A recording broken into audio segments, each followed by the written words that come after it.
Good morning student. Today we start our cost controlling method. In previous video we study about traditional methods of controlling and we start our specific methods of controlling, and first method budgetary control we completed. Now we start our second method of specific controlling method is cost controlling. जैसा हमको नाम से ही दिख रहा है cost controlling, that means ये वाली जो मेथड है ये कॉस्ट को कंट्रोल करती है। कॉस्ट का मीनिंग जो हम प्रोडक्शन कर रहे हैं उस प्रोडक्शन की कॉस्ट को मिनिमम पॉसिबल लेवल तक लाना। इसका ये मीनिंग नहीं है कि हम क्वालिटी से कॉम्प्रोमाइज़ करेंगे।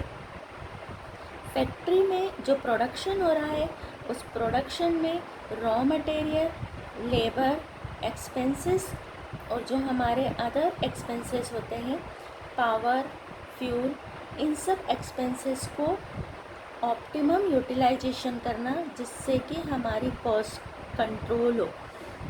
इन modern business cost accounting is an important part of accounting. पूरी हम कॉस्ट की अकाउंटिंग करते हैं, जहाँ पर प्रोडक्शन हो रहा है वहाँ पर कॉस्ट की पूरी अकाउंटिंग होती है और सारी एक्टिविटीज़ को मेज़र किया जाता है कि हम कैसे अपनी फैक्ट्री में जो प्रोडक्शन हो रहा है उसकी कॉस्ट को हम मिनिमम लेवल तक लेकर के आएँ। स्टार्ट करेंगे। The object of cost control is to reduce the cost of production to the minimum possible level. कहाँ तक लेकर के आना उसको? मिनिमम पॉसिबल लेवल तक। Unnecessary expenses and overhead expenses are controlled and profit are increase. Unnecessary expenses को, overheads को control करें जिससे कि हमारा प्रॉफिट इंक्रीज हो। Hence, the main object of cost control is to increase the profitability of the business by keeping the cost under limits. Cost को limit में रखने से हमारी प्रॉफिटेबिलिटी इंक्रीज होती है। Production unit preliminary use this method of control. The most popular method of cost control is through standard cost accounting.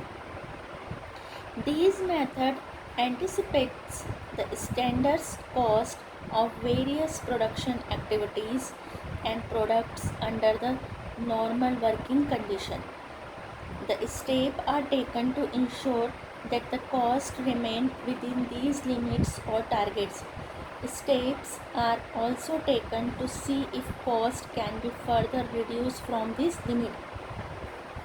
ये जो steps होती है इसमें हम ध्यान देते हैं कि हमारी कॉस्ट रिड्यूस हो, इन फ्यूचर भी हमारी कॉस्ट क्या हो? रिड्यूस हो। जो हमारी cost control is through standard cost accounting. जैसा मैंने बताया कि जैसे फाइनेंशियल अकाउंटिंग होती है वैसे ही कॉस्ट अकाउंट होती है, तो स्टैंडर्ड कॉस्ट अकाउंटिंग के थ्रू हम अपनी कॉस्ट को कंट्रोल करते हैं। These method anticipates the standards cost of various production activities. जो क्या बताती है? स्टैंडर्ड्स बताती है प्रोडक्शन एक्टिविटी के। स्टैंडर्ड्स का मीनिंग ये होता है कि हमारे 10 यूनिट्स इतनी अमाउंट में बन जाना चाहिए। ये पर यूनिट कॉस्ट का हमने स्टैंडर्ड बनाया है कि हमारी पर यूनिट कॉस्ट इतनी देना चाहिए। तो स्टैंडर्ड्स के थ्रू हम अपनी कॉस्ट को कंट्रोल करते हैं। कॉस्ट कंट्रोलिंग आपको अपनी कॉपी में 5 लाइन में लिखनी है। Then we start quality control. हम अपने ऑर्गेनाइजेशन में ये मेथड से, कंट्रोलिंग की मेथड से कि हम अपने एम्प्लॉयज़ को कैसे कंट्रोल करते हैं कि हमको जो हमने डिज़ायर ऑब्जेक्टिव से वो हमको अचीव हो सके। Quality control refer to controlling the quality of the products being manufactured. जो क्वालिटी कंट्रोल हमको बताता है कि जब हमारे इंडस्ट्री में कोई प्रोडक्शन हो रहा है तो उसकी क्वालिटी को हम कैसे कंट्रोल करेंगे। Under this method by proper supervision and efficient control the quality of the goods is ensured to be predetermined level. इस मेथड में जो प्रॉपर सुपरविज़न करते हैं and effective control the quality of goods की quality के लिए proper supervision होता है, एफिशिएंट कंट्रोल होता है, ताकि हमारा जो प्री डिटरमाइंड लेवल है वो हमको अचीव हो सके। In the present age of stiff competition, only those products are sold which are of good quality, and only those enterprises are able to make profits which sell quality products. These methods used statistical charts, models, technique as a means of statistical control. इस method में हम कुछ statistical charts, models and techniques का use करते हैं जिससे कि हमारे ऑर्गेनाइजेशन में क्वालिटी कंट्रोल होता है। No large production unit can be thought of these days which does not have proper quality control system in place. Modern era में कोई भी इंडस्ट्री बिना क्वालिटी कंट्रोल के अपना प्रोडक्शन को मैनेज नहीं कर सकती। प्रॉपर क्वालिटी कंट्रोल सिस्टम के प्लेस पर वो कुछ भी अदर वर्क नहीं कर सकती अगर उन्होंने क्वालिटी कंट्रोल नहीं किया है। In modern business every factory और enterprises use to services of quality control expert. एक क्वालिटी कंट्रोल एक्सपर्ट होता है जो हमने ऑर्गेनाइजेशन में पढ़ा था, डिविजनल ऑर्गेनाइजेशन। उस डिविजनल ऑर्गेनाइजेशन में हमने देखा था कि हर मैनेजर को एक एक्सपर्ट दिया जाता है। तो यहाँ पर जो फैक्ट्री मैनेजर होगा उसके साथ एक क्वालिटी कंट्रोलर भी वर्क करता है जो प्रोडक्शन हो रहा है उसकी क्वालिटी को कंट्रोल करता है। तो that is a very important methods of controlling. Now fourth, material control. If any production unit major head of cost is material, the element of raw material is the main component of any product. हमको पता है कि अगर हमारा organisation manufacturing organisation है तो raw material is the main component of product. जो हमारा प्रोडक्ट बन रहा है, जो रॉ मटेरियल है वो मेन है। अगर हमने मटेरियल कंट्रोल नहीं करा, हमारा लेबर अननेसेसरी मटेरियल को वेस्ट कर रहा है, तो हमारी जो कॉस्ट है वो अननेसेसरी इंक्रीज हो जाएगी और हम कॉम्पिटिटर से कंपटीशन नहीं कर पाएंगे। At times it is almost 75% of the total cost of product. जो भी रॉ मटेरियल होता है वो लगभग टोटल कॉस्ट का 75% होता है। Hence material control becomes the important aspect of controlling. अगर हम अपने ऑर्गेनाइजेशन में कॉस्ट कंट्रोल करना चाहते हैं तो हमको उसके साथ में मटेरियल कंट्रोल करना पड़ेगा। The overall cost of the products, quality of the products and increasing the profit of the organisation. Organisation का प्रॉफिट इंक्रीज होता है। Now by material we refer to do not only the raw material but semi finished and finished goods also। सिर्फ material control में ये नहीं है कि raw material को कंट्रोल करना है, सेमी फिनिश्ड यानी जो प्रोडक्शन हो रहा है, चल रहा है, वर्क इन प्रोग्रेस है, जो गुड्स हमारा फिनिश्ड होके रखा हुआ है, हमको उसको भी मैनेज करना पड़ता है, उसको भी हमको डैमेज होने से बचाना पड़ता है। A proper system of materials control ensure the proper supply in term of quality and quantity of the raw material। एक जो मटेरियल का प्रॉपर सिस्टम होता है उसमें हम इंश्योर करते हैं कि प्रॉपर सप्लाई हो in term of quality and quantity, यानी हमारा मटेरियल का क्वालिटी भी मेंटेन हो और उसकी क्वांटिटी भी मेंटेन हो। Unnecessary stock of stores and material production in sufficient quantity and quality, ensuring the proper storage so that the material is not spoiled etc। यानी जो हमारा स्टॉक ऑफ स्टोर्स यानी रॉ मटेरियल जहाँ पर production होता है वहाँ स्टोर्स में मटेरियल्स को रखा जाता है, तो उसमें प्रॉपर स्टॉक होना चाहिए, ना तो कम होना चाहिए ना ज़्यादा। अगर कम होगा तो हमारा जो फैक्ट्री का प्रोडक्शन है वो रुक जाएगा because the lack of the material, और अगर ज़्यादा होगा तो अननेसेसरी वो हमारे पास में पड़ा रहेगा, स्पॉइल होगा। Steps of material control starts before the production process begins. It continues during the production activities and it also continues after the production is over till the material is not finally sold out.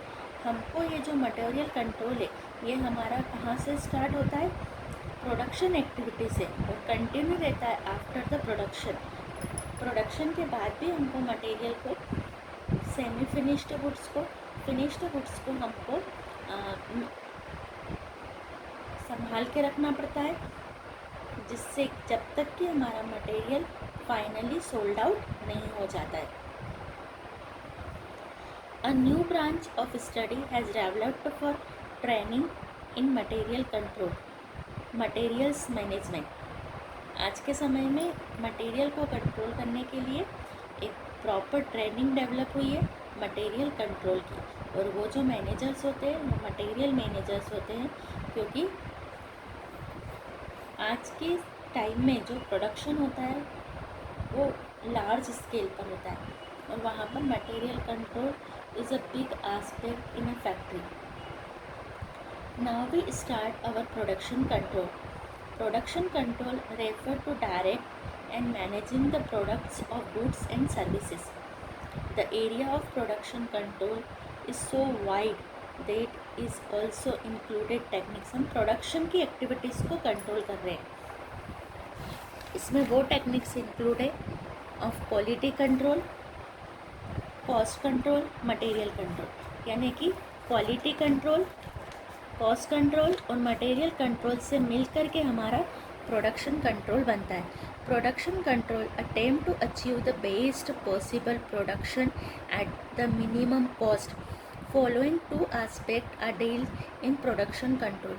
First, how, when and how much production is to be done and by which method. How यानी कब, कैसे, कितना production करना है, ये questions का answer हमको production control में मिलता है। To ensure the production is being carried out as per the plan already made. हमको जो प्रोडक्शन है वो प्लान के अकॉर्डिंग करना है।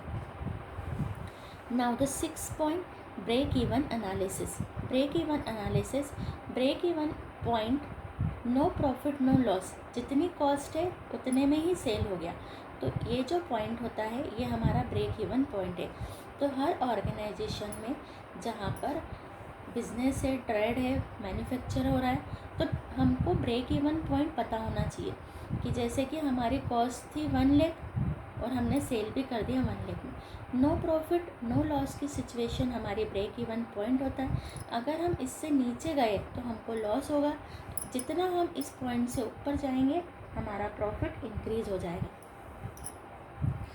Break even point is that level of sales or production at which enterprise neither earn profit nor suffer loss.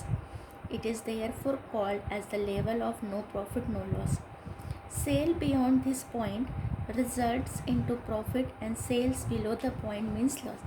इस point से नीचे का सेल्स यानी लॉस है, इस पॉइंट से ऊपर का सेल यानी कि प्रॉफिट है।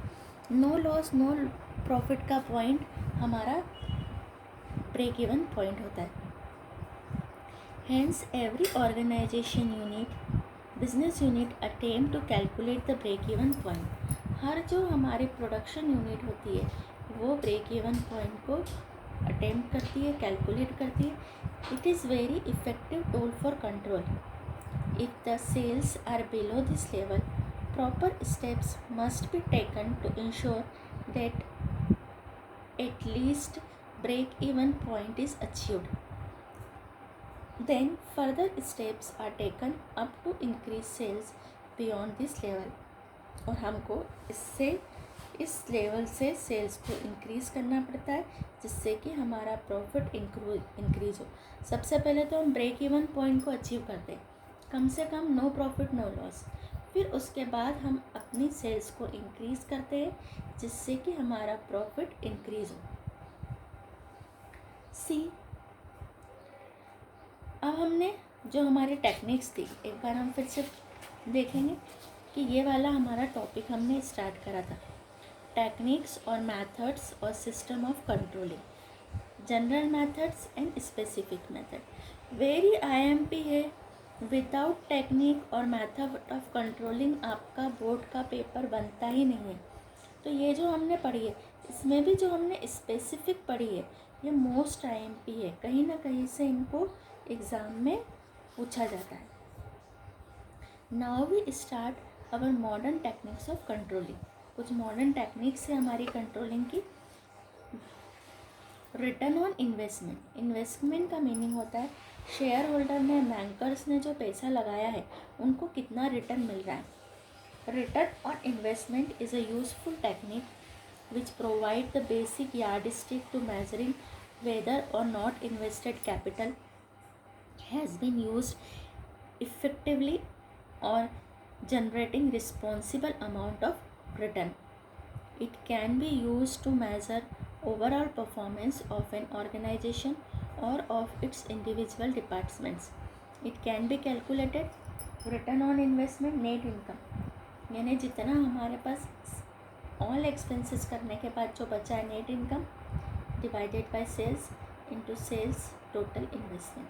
तो इस फॉर्मूले को जब हम फिट करते हैं तो हमको पता चल जाता है कि हमारा इन्वेस्टमेंट, जैसे हमने 50 लाख रुपए लगाया है तो उस पर हमको कितना मिला है, परसेंटेज में कितना हमको मिला है। Now ratio analysis.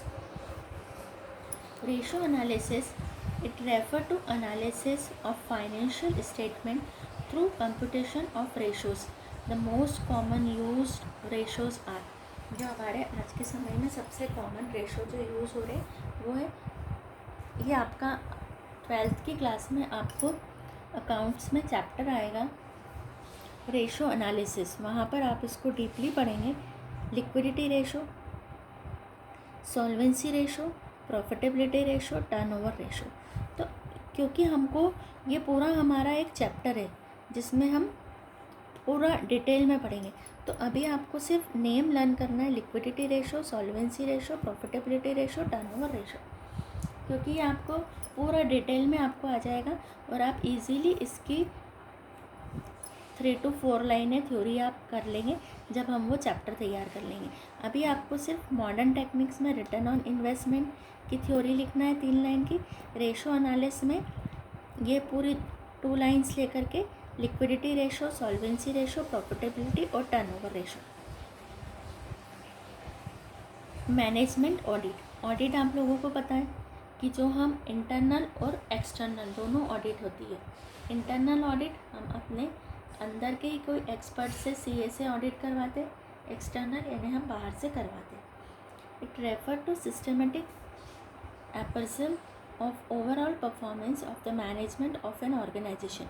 It helps in identify the deficiency in the performance of management in function. Thus, management audit may be defined as evaluation of functioning, performance and effectiveness of management of the organization. जैसे हम books का, accounting का organisation audit करते हैं, वैसे ही हम management का भी ऑडिट करते हैं कि जो हमारी मैनेजमेंट की स्टेप्स है कि हमारा जो मैनेजमेंट कितना इफ़ेक्टिव है, तो हम मैनेजमेंट का ऑडिट करते हैं, उसकी फंक्शनिंग का, उसकी परफॉर्मेंस का, उसकी इफ़ेक्टिवनेस का, कि हमारा मैनेजमेंट कितना काम कर रहा है, उसका परफॉर्मेंस क्या है, उसका इफ़ेक्टिवनेस क्या है। ये हमारा मैनेजमेंट ऑडिट हो गया। Now we start. ये है आपका मैनेजमेंट इंफॉर्मेशन सिस्टम, MIS।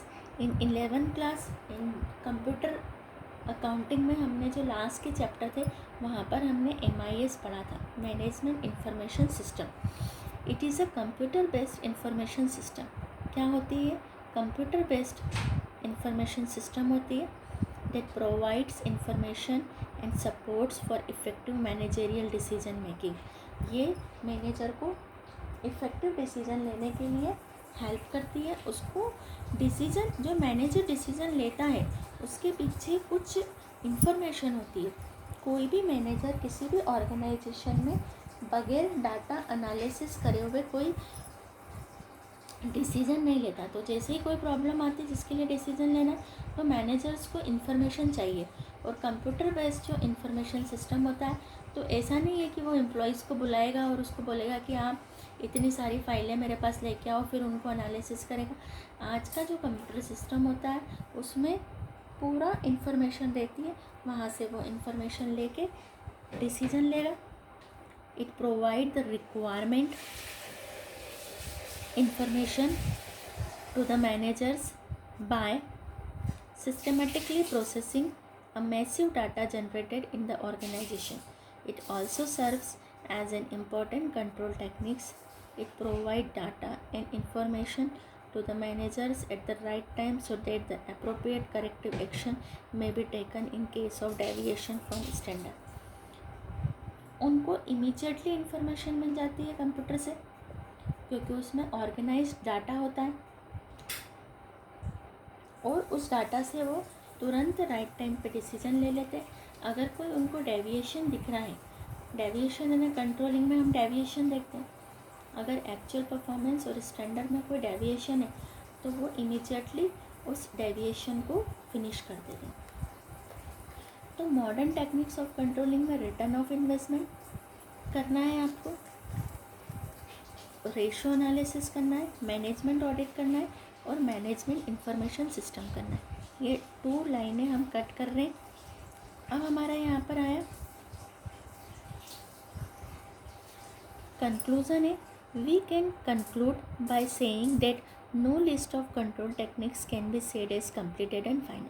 हम ये नहीं कह सकते कि मॉडर्न टेक्निक से कंट्रोलिंग हो जाएगा या ट्रेडिशनल से होगा या स्पेसिफिक से होगा. हमको अपने ऑर्गेनाइजेशन की नीड देख करके, मार्केट की condition, as per the need of business and market condition, new and better techniques will always be developed and implemented. All types of techniques are not applicable in all type of organisation in every type of control activities. These techniques have to be modified, developed and made more suitable to the requirement. हमको अपने organisation की requirement देख करके हमको decision लेना पड़ेगा कि हमको कौन कौन सी टेक्निक्स यूज़ करना है. Limitation of controlling IMP question है हमारा. The main limitation of controlling are.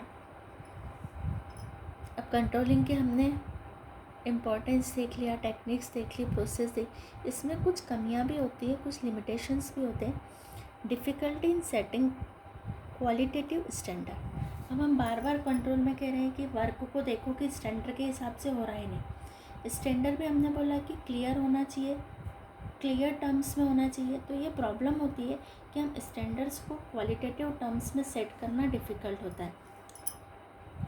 At the time of setting of standards, qualitative standard can easily be determined, but it is very difficult to set qualitative standards. Such as management find it very difficult to set the standard of employees willpower.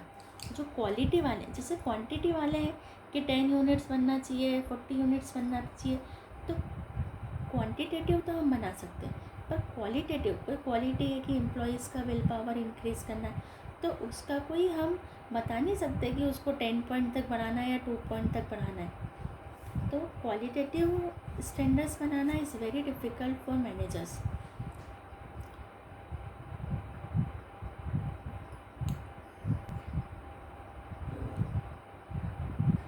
Resistance from employees. Controlling implies some sort on discipline which is disliked by employees on the organization. Controlling के कारण हमारे employees पर कुछ discipline वाली activity होती है और employees उसको पसंद नहीं करते. Expensive process. It is costly to implement controlling process in the organisation. Small business enterprises can't enforce it as it is a wastage of money. जो हमारे छोटे बिजनेसमैन होते हैं उनके लिए कंट्रोलिंग की टेक्निक्स यूज़ करना वेस्टफुल एक्टिविटीज़ होती है, जिससे कि उनका मनी टाइम दोनों वेस्ट होता है। Process of control are effective in large organisation only. No control over external elements. हम इंटरनल एलिमेंट्स को तो कंट्रोल कर सकते हैं, बट हम एक्सटर्नल एलिमेंट को कंट्रोल नहीं कर सकते। Difficulty in measurement of deviation. Deviation यानी स्टैंडर्ड और एक्चुअल में जो डिफरेंस निकालना है वो डिफ़िकल्ट होता है। तो ये हमारा 5 पॉइंट है, आपको इनको लर्न करना है, पूरा 5 पॉइंट से ही लर्न करना है। जो आज हमने पढ़ी है techniques and limitation, very IMP है, आपको इसको पूरा 100% कॉन्सेंट्रेशन से पढ़ना है।